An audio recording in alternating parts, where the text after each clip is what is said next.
Hello, everyone. I'm Natalia Bilbao, and here's what's happening in LA this week. After 3 years of being apart, Angelinos came out to the streets for a national night out with the Los Angeles Police Department. Public safety is a shared responsibility between our community and those who protect it. National Night Out is a great chance to strengthen the bond between the two. Let's head to the Hollenbeck station for more.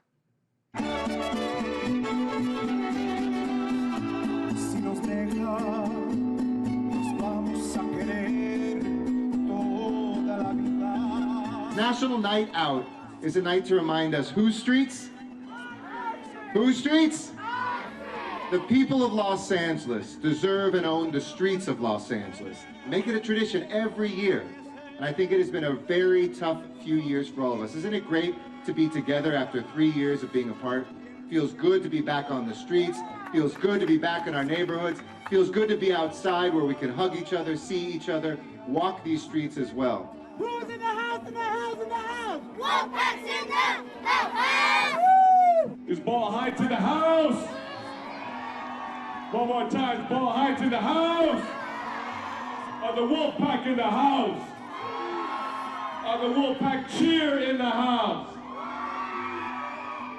Un día 28 de enero, como ayer esta fecha, a don Alberto Quintero seguía una camioneta.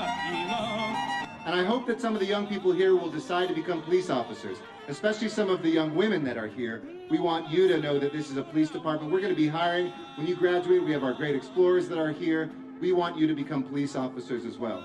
The youth coming out, our cadets being out here, whether or not they go in the future of law enforcement or not, you know, it's giving them the discipline and the motivation.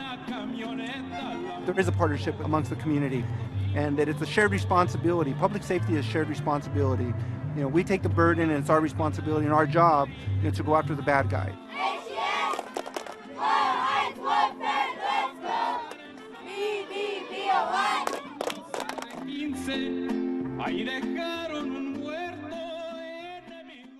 The K line has added a new stop at the Hyde Park Metro station in the Crenshaw area. We joined Council Member Marquez Harris-Dawson and Metro officials as they highlighted the benefits for the communities around the stop, including work opportunities and increased connectivity.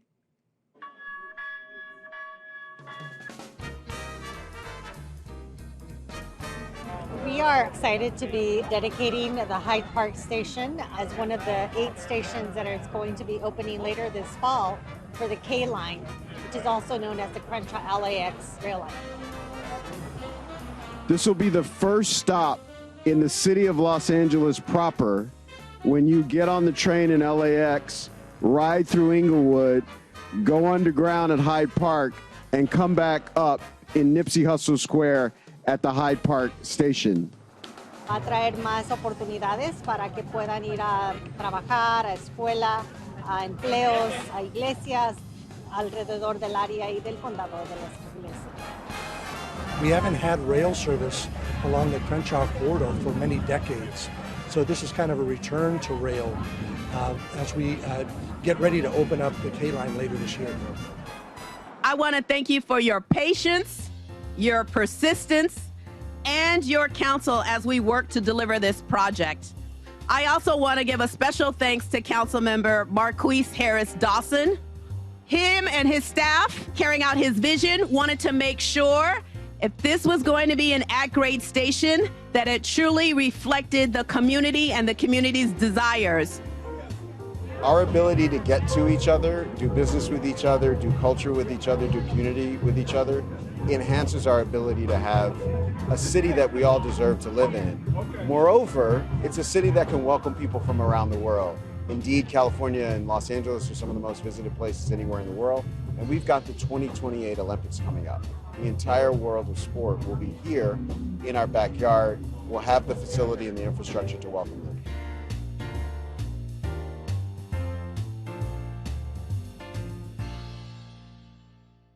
Muhammad Ali was not just a world champ, but a committed humanitarian whose legacy continues to inspire people today.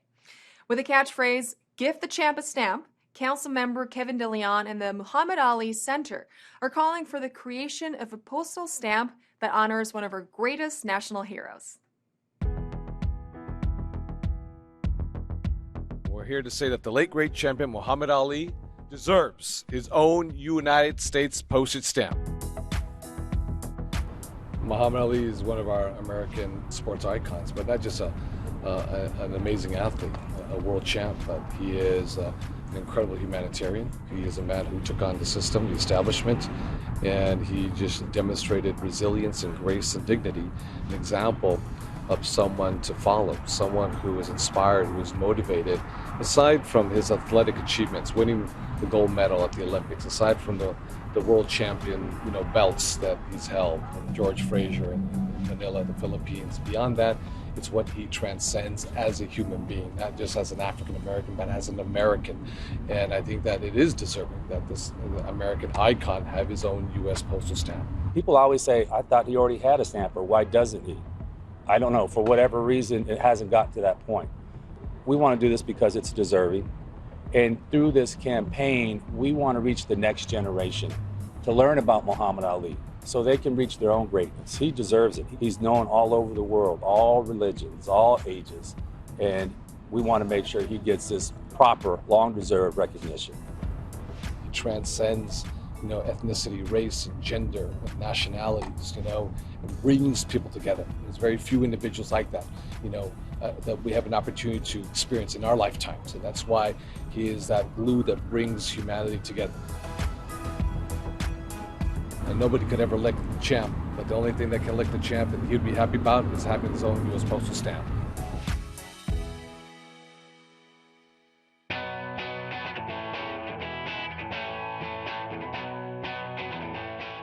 City Attorney Mike Fewer has proposed a new law aimed at protecting individuals who seek reproductive care in LA.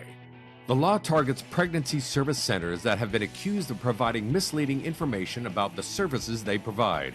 Citing a UCLA study, Fewer noted that with the recent Supreme Court decision, LA may see an increased demand for abortion services.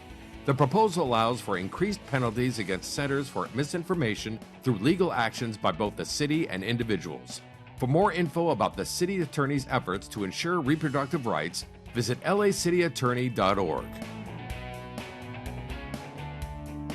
The Civil and Human Rights and Equity Department is accepting applications for volunteers to participate in the LA Civil Rights Volunteer Corps. Members of the Corps are a community of Angelenos dedicated to advancing civil rights, human rights, and equity in LA. Individuals selected for the Corps will be trained on how to organize, strategize, and make ongoing change in the city. The program is open to volunteers of any age who live, work, or have a connection to LA and can provide consistent and ongoing support. To apply to be a Corps volunteer, visit the Get Involved tab at civilandhumanrights.lacity.org. Los Angeles celebrated the life of Vin Scully, the legendary Angeleno who died at age 94. When I was about 8 years old, we had a big radio. When the crowd roared, I would get goosebumps all over my head. And then I thought, wow, I'd love to be there. Then I thought maybe I'd like to broadcast, and it all came true, thank God. The importance of Scully's legacy and spirit was recognized by City Council and the mayor. When you talk about one of the kindest souls, you think about Vin Scully, and he was the voice of Los Angeles, and he was a great unifier. Scully was the announcer of the Dodgers for 67 years, moving from New York to Los Angeles when the Dodgers relocated from Brooklyn in 1958. Known for his storytelling, Scully's voice emanating through the radio became an indelible presence in the homes of Angelenos. Scully, a National Radio Hall of Fame inductee, retired in 2016 but continued to be a presence in the city and in the memories of Dodgers fans. Maybe on the final day of my final broadcast, I'll somehow come up with the magic words that you deserve. As for now, I have only 2 magic words. Thank you.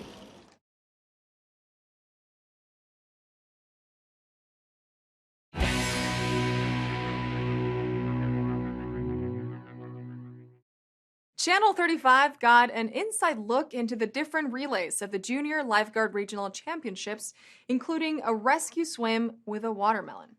This is part of the Junior Lifeguard Training Program, which helps pave the way for young Angelenos who wish to become lifeguards.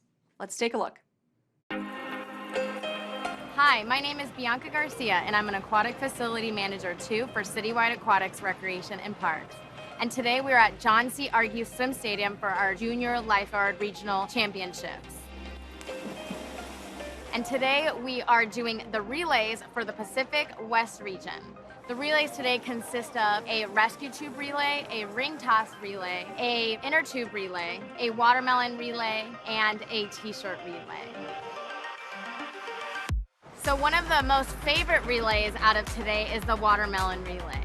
So pretty much what it is the junior lifeguards have a watermelon. They carry it while doing side stroke with them, which is one of our rescue swims that we do to rescue patrons in distress. The training is meant to instill principles and inspire youth to one day seek employment at our pools. The primary objective is teaching junior lifeguards the importance of safety in an aquatic environment and the value of teamwork. The training includes lifeguard skills, water safety, CPR, first aid, emergency response, volunteerism, and swim lesson assisting. So before I became a lifeguard, I was actually a junior lifeguard from age 10 all the way to 17. And it was honestly just so much fun. I loved every single minute of it. I loved the summers just hanging out at the pool and practicing for our relays and competing with all the pools and making it to the championships and all the awards that we did. So I really feel like this program laid a foundation of me becoming a lifeguard and has really helped my career in aquatics. The Junior Lifeguard program is offered at all of our facilities every summer. In order to register for the Junior Lifeguard program, the participant needs to be at least a level 5 swimmer and consists of ages 10 through 17. At the end of this summer season, some of our junior lifeguards will become lifeguard aides at the age of 16 and then eventually lifeguards at the age of 17. I really encourage all of you to become junior lifeguards because in order for our pools to stay open, we need lifeguards, and some of our best lifeguards come out of our junior lifeguard program. In order to register for our program, please visit laparks.org/aquatics. After years of activism to create a department for young Angelenos, the mission was finally accomplished in 2021. To celebrate its first anniversary, we met up with a youth council member for a recap of some of the highlights and milestones achieved during the year. Check it out. A year has passed since the establishment of the Youth Development Department, and with a small but mighty 8-person staff, the department has hit several milestones in its first year of existence, beginning the work to engage people in the city of LA far and wide. So how did we get here? Years of activism by youth organizations and allies like the Investing Youth Coalition and champions of youth like Councilwoman Monica Rodriguez came together to create the department. Since those early days of activism and advocacy, the new department has inaugurated a citywide youth council composed of 2 members from each of the 15 council districts, bringing back to life a concept first born during the administration of the legendary LA Mayor Tom Bradley. The Olivia E. Mitchell LA City Youth Council application process began in February 2022. And thanks to the outreach efforts of our community engagement team, Coro Fellow Jonathan Weissner and community partners received over 500 applications during the 28-day application window. Over the next 60 days, 130 youth moved forward to the interview phase, and 30 finalists were selected in May as the inaugural Youth Council you see before you today. The Youth Development Department has kept true to their commitment of involving youth in the day-to-day operations of the department by bringing on 6 Coro Fellows throughout the year who have had direct input in the way the department operates and designs policy and programs. We partnered with LAUSD and Great Public Schools now to centralize youth programming citywide, making it easier for families to access vital programming as well as setting up a community job fair to get young people employed for the summer months. We worked with partnerships with Mayor Garcetti's office and the Los Angeles Community College District to create opportunities for young Angelenos to broaden their horizons throughout travel, acting as ambassadors of the city of Paris and Mexico City. YDD took to the airwaves for the first time this year by working closely with the teams at Channel 35 to begin hosting Protest and Promise, a monthly show where our general manager, Lisa Salazar, engages directly with young people on the pressing issues of our city, as well as providing a platform for youth services citywide. We gathered youth from across the city of Los Angeles to design the YDD logo. This is the first time a city department has created a logo with 100% youth input and selection process. We're excited for the journey ahead and invite all of you to follow via social media to stay up to date. Do clear blue skies and bright sunlight make you want to dance? Pershing Square became a vibrant outdoor dance floor thanks to the Downtown LA Salsa Festival. Dance enthusiasts from across the city came together to get carried away by some delicious salsa beats. Shall we dance? It is summertime. It is Los Angeles time. It is the best weather in the world time.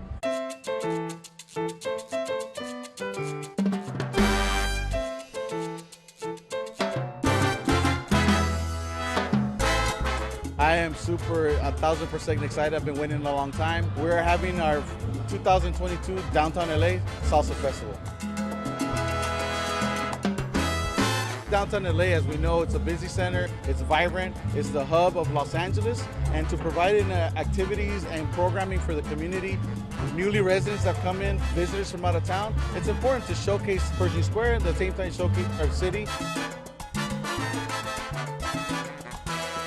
We're having fun, we're dancing, we're meeting people and enjoying LA. This is when people come together in extreme happiness. This is the season of happiness.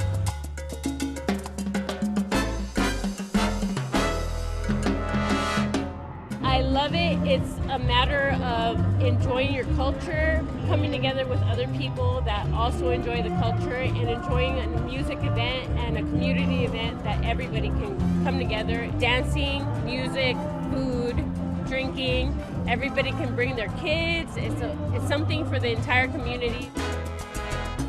This brings people together, and whatever stress they have and whatever they're going through in life, they can work it out right here.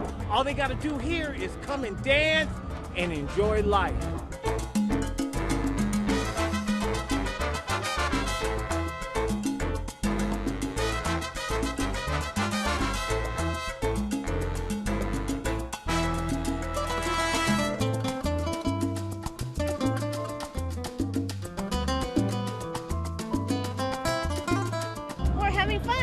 This is LA.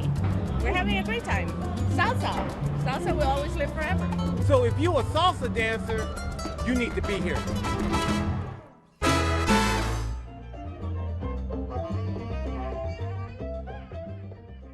From salsa to jazz, music lovers came together to celebrate jazz legends Barbara Morrison and Ernie Andrews.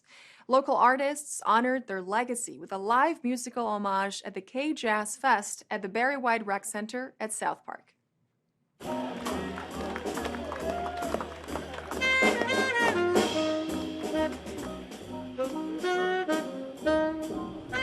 So today we're here to celebrate two legendary jazz musicians, Barbara Morrison and Ernie Andrews, who both have been staples over the years at the Central Avenue Jazz Festival. And unfortunately, we lost both of them earlier this year. This is just a smaller event for the community to get together and really celebrate these two legends and give them the proper honor that's due to them. Barbara Morrison and Ernie Andrews, who were icons in the jazz community for so many years here. Even though they were well known all over the world, they were special and near and dear to us. So I just want to feel their presence and pay homage and watch the great musicians, show up right for them.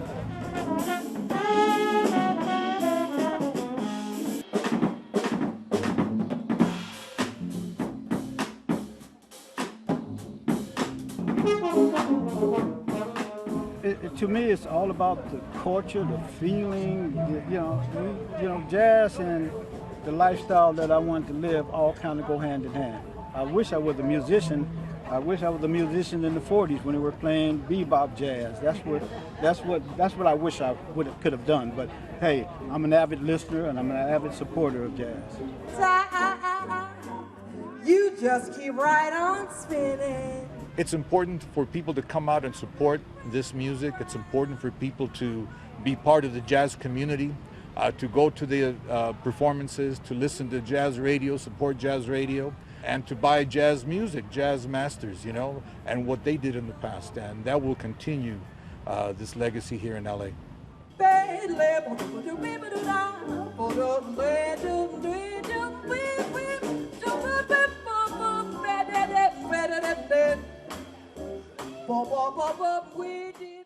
Rather than just look at art, why not also create it?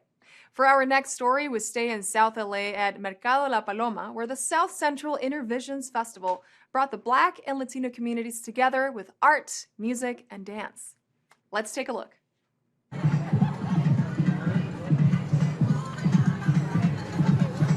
So we wanted to look at the relationship between Blacks and Latinos in South Central LA. And Esperanza Community Housing, which is producing the festival, is a low-income housing provider, but also uses arts and culture as a way for policy reform. Well, I know the event is focused on centering the experiences of Black and Brown, Black and Latino folks, and I'm actually Black and Mexican, so I felt like it was a perfect mesh for me to come here and saying that my community is being represented, so here to show up for my community, create some art. So we're trying to get like a wide spectrum of arts and culture and have it being encouraged to be very interactive and immersive, so people come in and do something rather than just come and look at art. So you come in and draw, you come and do your silk screening, you can come in and do your painting, you can come in and take away plants. Just like an everyday walk through the park, listen to music, eat some great food, and have some great, participate in some great art making. The artwork is amazing. The colors are really inspiring, and people doing artwork like right here. It's really beautiful. Definitely a great vibe here.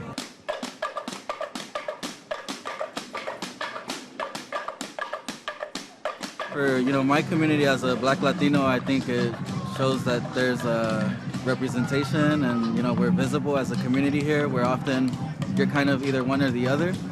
So as a Black Latino, it's important, to kind of show up here and be with other Afro-Latinos as well in community, and also just finding community as well, I think is super important.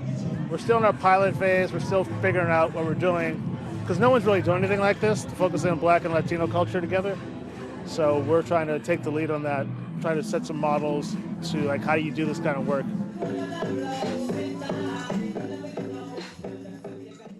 In our ongoing series highlighting the 60th anniversary of the LA Cultural Heritage Commission, we head to the Pascual Marquez family cemetery. Once known as the Rancho Boca de Santa Monica, this 6,600-acre Mexican land grant is now what we know as Santa Monica, Brentwood, the Palisades, and Topanga Canyon. The family cemetery dates back to around 1848 and provides an incredible look at this era of California's history. Let's hear this story.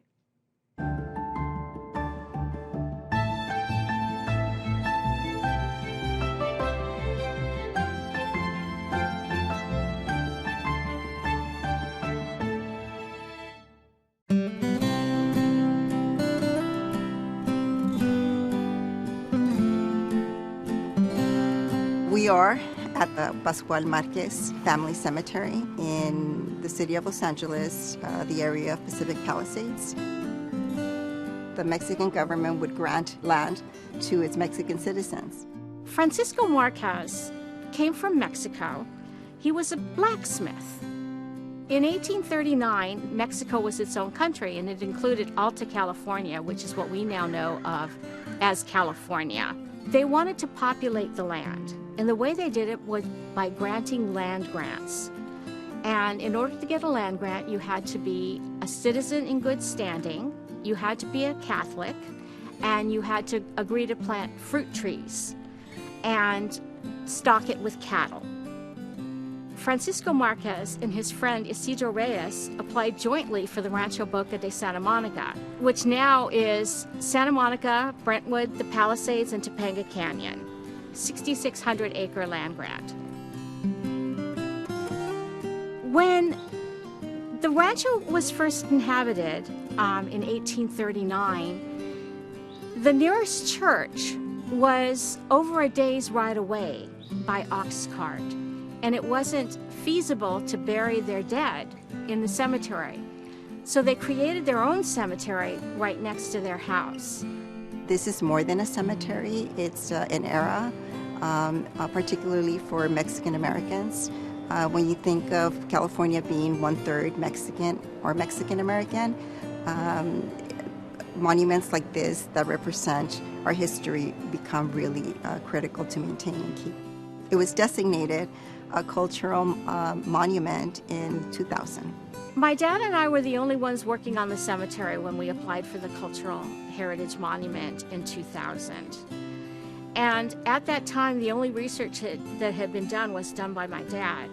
It's significant to Los Angeles because it's one of the last pieces of remaining history. In California, we just keep building over ourselves and leaving the past like it didn't matter, like we're all a bunch of dewdrops who suddenly appear and go away. But we were here then, and we are here now, and this is the last place of its kind. Pascual Marquez so loved this land. By the time he died, the land where he was born was part of the cemetery. When he died, they placed his grave at the same place, at the same angle as the bed where he was born.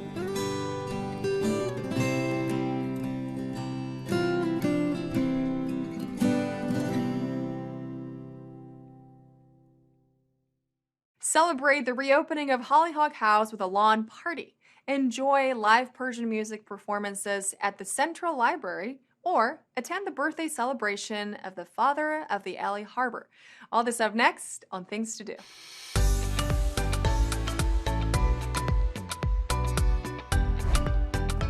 Attention history-loving Angelinos. To celebrate the reopening of Barnsdall Park, the Department of Cultural Affairs and Council District 13 are holding a lawn party at Hollyhock House. Bring your picnic blanket and enjoy a live DJ set from Hollyhock House docent Sharon Everett, a performance from Bob Baker Marionette Theater, crafts, and if you get there early, one of the 100 free hot dogs sponsored by Fort LA. Attend this free community lawn party taking place inside the west lawn fence of Hollyhock House on Saturday, August 20th. Events start at 4 p.m. For more details, check out hollyhockhouse.org. If you want to enjoy an afternoon of live Persian music, you can't miss Color of Music Beyond Borders, a celebration of Persian music of Los Angeles at the Central Library. See live musical performances from the students of the Dehimi Music and Beyond Vision Music Foundation and be part of this celebration of the musical heritage of the Farsi-speaking communities of LA. The event will be hosted in English and Farsi. Adults can attend the free Color of Music Beyond Borders, a celebration of Persian music of Los Angeles event, which will take place at the Mark Taper Auditorium inside the Central Library on Sunday, August 21st at 2 p.m. For more information, visit lapl.org/events. What better way to spend a Saturday evening than dancing and eating delicious barbecue?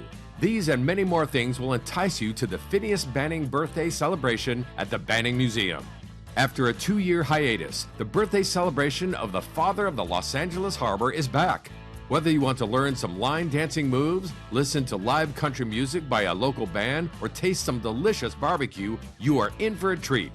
Advanced registration is required for all attendees, with general admission tickets being free for kids under 12 and $10 for adults. The Phineas Banning birthday celebration will take place on Saturday, August 20th at 5 p.m. at the Banning Museum in Wilmington. For more details about this event, visit thebanningmuseum.org. And that's a look at some things to do.